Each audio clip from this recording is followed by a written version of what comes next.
আল্লাহ রাব্বুল আলামিন বলেন ইন্না আনজালনাহু ফি লাইলাতিল কদর, নিশ্চয়ই আমি উহাকে মহাগ্রন্থ আল কোরআনকে আমি নাযিল করেছি কদরের রাতে, লাইলাতুল কদরের রাতে।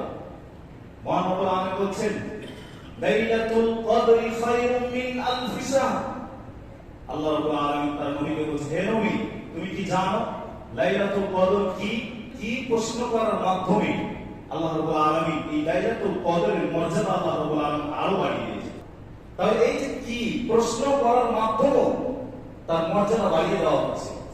এজন্য আল্লাহ রাব্বুল আলামিন বলেন লাইলাতুল কদরি খায়রুম মিন আলফি শাহর, তা হচ্ছে হাজার মাসের চাইতেও উত্তম। সুবহানাল্লাহ। স্বয়ং মহান রব্বুল আলামিন কি ঘোষণ বর্ণনা করছেন যে এই লাইলাতুল কদরে মহাগ্রন্থ আল কোরআনকে আমি নাযিল করেছি, এবং আল্লাহ রাব্বুল আলামিন বলেন লাইলাতুল কদর কি? তা হচ্ছে লাইলাতুল কদরি খায়রুম মিন আলফি শাহর, তা হচ্ছে হাজার মাস 84 বছর বা 83 বছর এর চাইতেও মহামূল্যবান এই রাতটি, যে রাতে মহাগ্রন্থ আল কোরআন নাযিল করা হয়েছে, এবং এটা হচ্ছে সবচাইতে বড় মুজিজা, সবচাইতে বড় মুজিজা। যে কোরআনের কাছে আসলে, যে কোরআনের কাছে তেলাওয়াত করলে, যে কোরআনের কাছে আসলে মানুষ কি করে? প্রশান্তি লাভ করে, শান্তি খুঁজে পায়।